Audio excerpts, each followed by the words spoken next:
In Georgia, how our leaders are taking action tonight. Executive orders in today straight from the Gold Dome to fight the spread of COVID-19. I'll tell you what that means for you. Thousands left wondering about their next paycheck.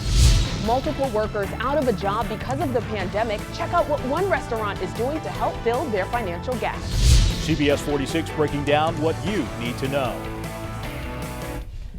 Good evening and welcome to CBS 46 News at 9 o'clock. I am Sean Gables.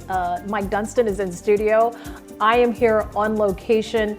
Mike, we are practicing what a lot of people are becoming very familiar with, social distancing. Yeah, that's right, Sean. And hi, Sean, everybody at home. Thanks for joining us. I'm Mike Dunstan and for Rick Fobaum. Well, tonight, constant updates coming into the CBS 46 newsroom. So let's get right to the latest numbers. Sean? Let's get to them right now. I've been looking at the numbers, and the Georgia Department of Health just put out these new numbers today. Across the state, there are 800 confirmed cases and the number of deaths 26. Fulton County has the most cases at 152. Cobb, DeKalb, Dougherty, and Bartow counties round out the top 5. In the meantime, the United States has more than 41,000 confirmed coronavirus cases with at least 470 deaths. New York State continues to have the most confirmed cases with almost 21,000. That's more than the entire country of France and almost as many as Iran. Mike? Pretty incredible, Sean. And new tonight, the governor ordering some Georgians to shelter in place. Right now, CBS 46's Trayson Bragg live at the Gold Dome. So, Trayson, what's the bottom line? Well, Mike, the big takeaway from the press conference that was held here inside the Capitol is that Georgia has taken action in the form of 2 executive orders, all in hopes of defeating COVID-19. I am calling on my fellow citizens to fight this virus with everything you got. Monday, Governor Brian Kemp announced an executive order mandating a shelter-in-place order for those in long-term care facilities, have chronic lung disease, are undergoing a cancer treatment, are COVID-19 positive or suspected to have COVID-19.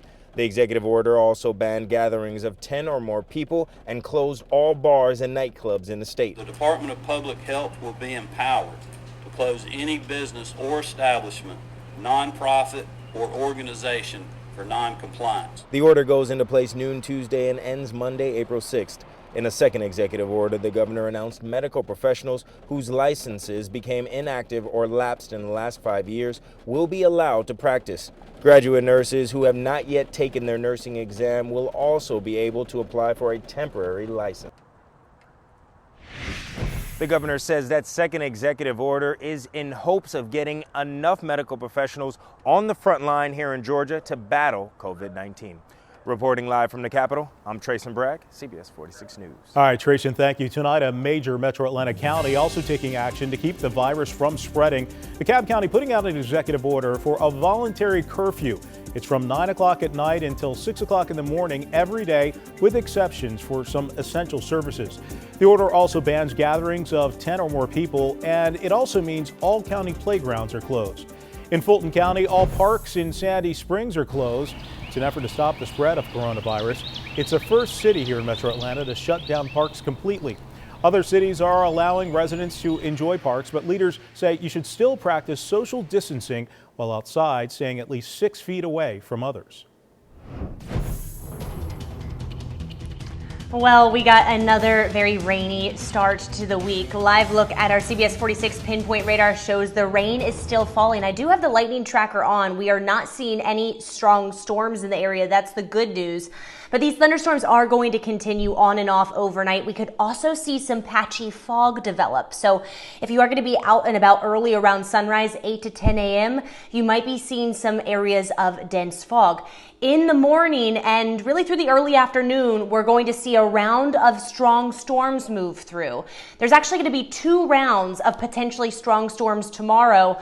One will be in the late morning, early afternoon, and the other one will be later at night. So whereas today it rained all day, but we didn't see any storms, we're going to see breaks in the rain tomorrow, but the chance for stronger to severe weather. And that main threat will be in Northwest Georgia. So coming up, I'm going to pinpoint the timing and the risks for strong storms where you live. Stay tuned.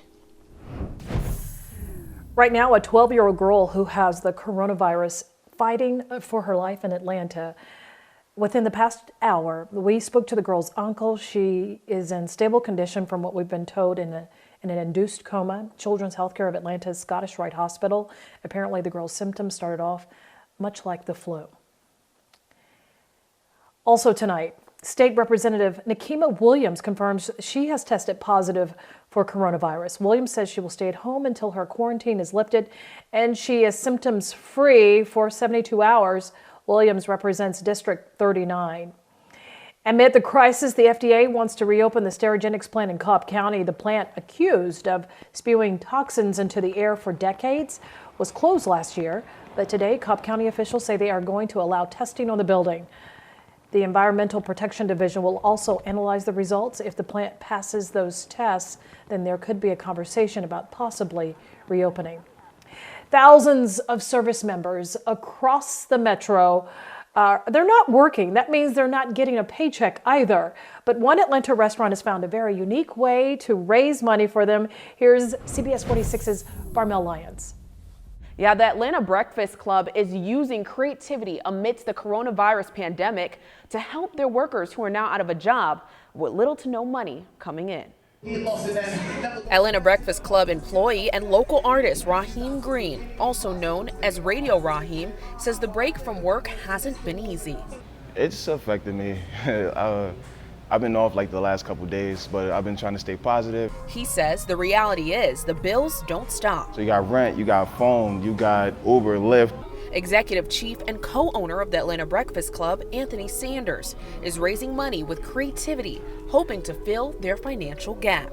We allowed them to get on stage, do their thing, and say, you know what, I can't cook for you, I can't serve for you today, but guess what? I can do some good music. I can do, I can do my art. On Instagram Live, hundreds of people tune in to like, comment, and donate to the Atlanta Breakfast Club GoFundMe and Cash App. Other jobs just like, what are we gonna do for you? But they actually extending their hands. Sanders says for him, giving back is not a responsibility, but an obligation. We all have to do our part in humanity to, make the world keep moving. Now, if you guys at home would like to give back or watch their Instagram Live, you can go on CBS46.com for more information. In Atlanta, I'm Barmel Lyons, CBS 46 News.